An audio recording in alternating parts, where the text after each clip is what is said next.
l'aspirateur. J'ai oublié d'éteindre.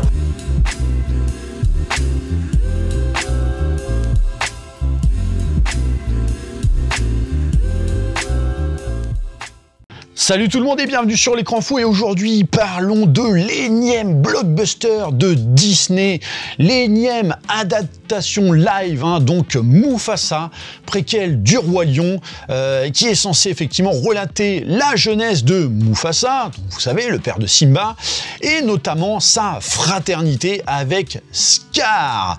Alors évidemment, j'ai dit adaptation live, oui et non, dans le sens où, primo, ça n'adapte pas un film antérieur, il s'agit là d'une histoire originale, et deuxio, parler d'adaptation live, ça reste un bien grand mot, dans le sens où on parle de films qui aborde la forme sous l'angle du photoréalisme, alors qu'en fait on est devant une œuvre 100% numérique. Là, au final, il y a d'adaptation live que la prétention visuelle, tant le concept s'écarte peu finalement de celle d'un film d'animation moderne. Toutefois, le film part quand même sur de bonnes intentions, là où le précédent opus recopiait bêtement l'animé original, c'est effectivement déjà de vouloir arpenter un récit encore jamais raconté, donc plutôt une bonne chose en soi, venant notamment du studio qui n'arrive plus à proposer la moindre créativité ni œuvre un tant soit peu inédite. Et l'autre point fort, c'est l'idée de retrouver notamment Barry Jenkins à la barre, qui donc aspire justement à corriger les erreurs de son prédécesseur. Donc, en l'occurrence, là où le Roi Lion version 2019 s'embourbait dans un délire photoréaliste, qui ne parvenait jamais à trouver un juste équilibre en termes d'anthropomorphisme, quitte carrément à trébucher dans le délire du documentaire animalier en images de synthèse super luxe, ici, on tente effectivement de retrouver un peu plus de fantaisie qui nous a toujours fait aimer effectivement les films d'animation de Disney, et notamment ceux qui mettaient en scène des animaux, que ce soit dans l'expression des émotions chez eux, ou même dans la proposition de décors et d'ambitions spectaculaires. Donc en cela, la manœuvre mérite d'être reconnue et appréciée. Soit, mais, oui, est-ce que ça suffira à en faire un bon opus? Eh ben pas vraiment. Parce que des intentions de base ne sont jamais systématiquement synonymes de bons résultats. Surtout quand le film, quand le reste ne suit pas. Ce qui est le cas un petit peu ici, hélas. Le problème, c'est que le Roi Lion en animation avait déjà frappé un très grand coup, mais à tous les niveaux de sa conception à l'époque. Et surtout, jouissait d'une aura shakespearienne indéniable, qui te mettait des coups de poing dans la gueule, quel que soit l'âge, quoi. Et tout ça en conservant la magie et la fantaisie d'un film d'animation pour enfants. C'était un putain de numéro d'équilibriste que l'adaptation live de 2019 ne parvenait jamais à retranscrire, malgré son intention de copier-coller. Et les fois où le film tentait de s'écarter de son support source pour prétendre à un peu d'originalité, c'était pour en faire finalement quelque chose de moins bien à chaque fois. Enfin, je veux dire par là, tu demandes à n'importe qui, ayant vu les deux, la version animée et la version live, tu proposes de choisir de regarder le Roi Lion à qui que ce soit, le pourcentage de ceux qui choisiront la version live, je suis pas sûr qu'il soit très élevé. C'est dire le désintérêt des adaptations live, quoi.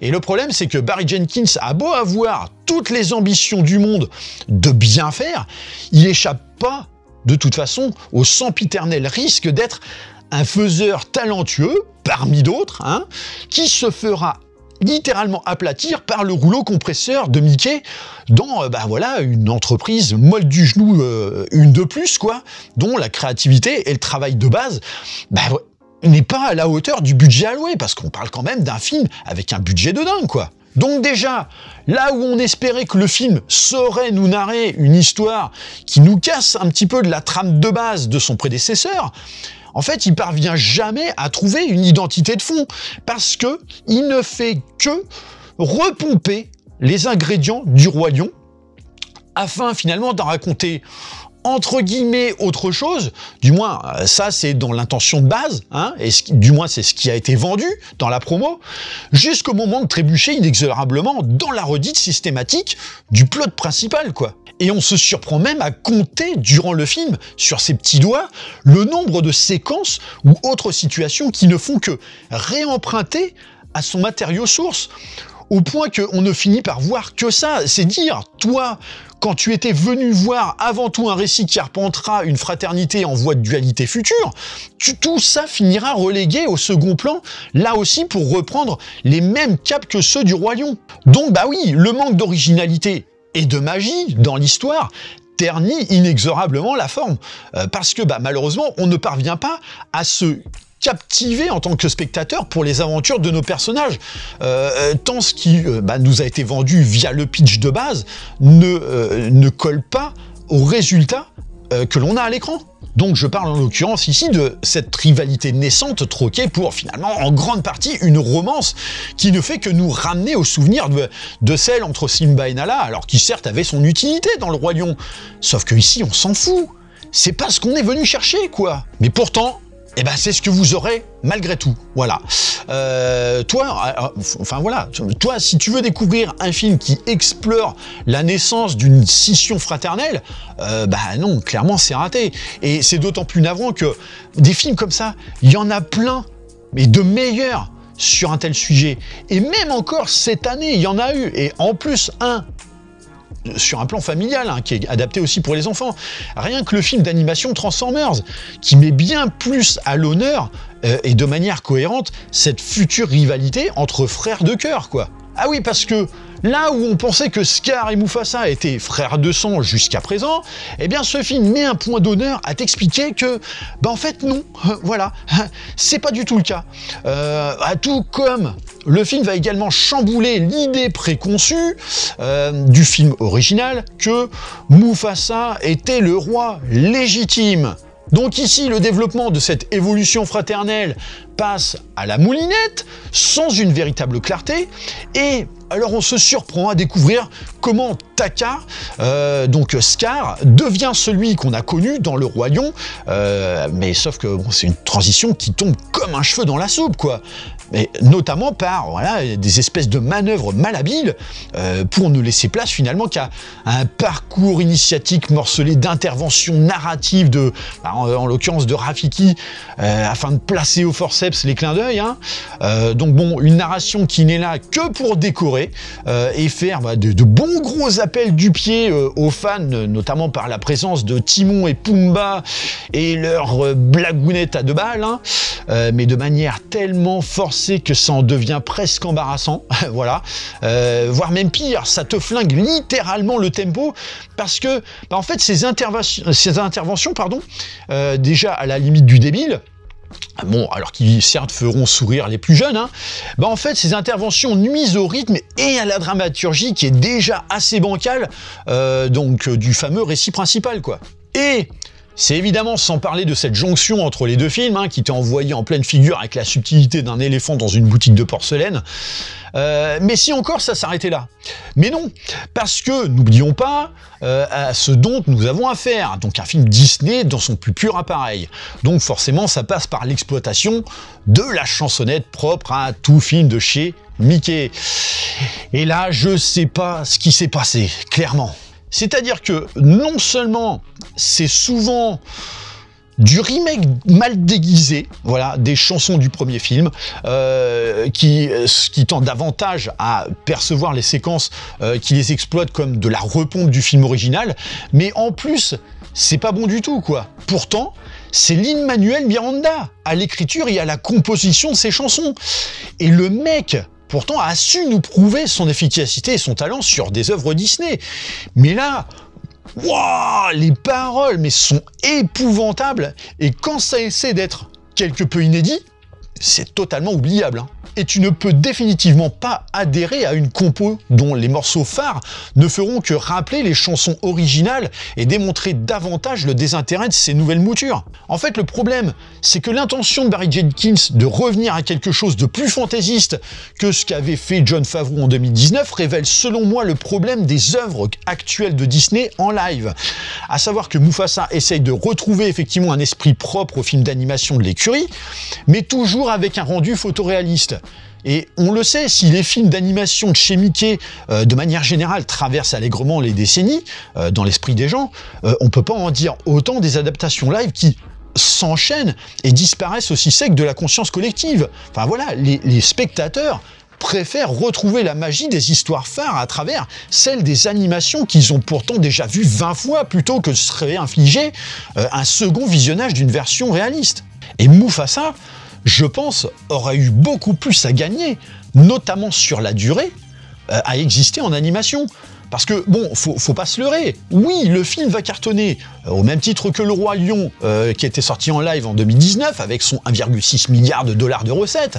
Mais le film va cartonner parce que c'est la fougue de Noël et la ferveur des sorties familiales qui va lui donner raison. Mais un film comme ça, tu le sortirais, je sais pas moi, au mois d'avril, pas sûr que les gens y portent autant d'intérêt. Et vous pouvez être sûr que dans 3 mois, plus personne ne s'en souvient. Alors qu'en animation, le film aurait gagné plus d'attrait sur la durée, comme je le dis. Alors nul doute que pour cette fin d'année, le jeune public y trouvera son compte. Voilà, je vais tempérer en disant que c'est pas non plus mauvais, mais voilà, c'est juste inutile comme film. Mais bon, si déjà vous avez grandi avec le film d'animation au point de l'avoir poncé en long, en large et en travers, moi je peux vous dire que ça risque d'être difficile, effectivement, à avaler ce film-là. Et alors, si vous avez déjà de la difficulté avec les adaptations live et que vous n'avez déjà pas trouvé d'intérêt à celle du Roi Lion, je vous préconise de faire l'impasse, hein, parce que le film évite tout ce qu'il aurait dû faire pour être digne d'intérêt, à savoir de s'écarter de son prédécesseur. Donc voilà, c'est dommage, mais je pense que c'est un énième signal indicateur qui te montre que là, c'est bon, il faut arrêter avec les adaptations live. D'autant que là, en plus, on va enchaîner. Bon, il va y avoir Blanche-Neige qui va mettre le clou dans le cercueil, hein, mais un clou de la taille d'un pieu pour buter les vampires. Et puis, bon, après, effectivement, il va y avoir Lilo et Stitch. On a Vaiana qui va être adapté, alors que le premier film date juste de 2016, quoi.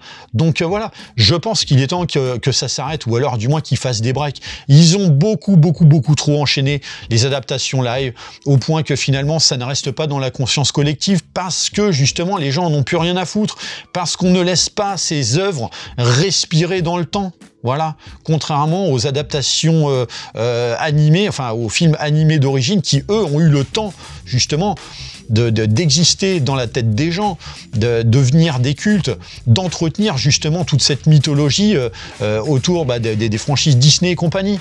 Donc voilà, elles ont eu le temps de respirer. Là, ces adaptations live, ça ne marche pas.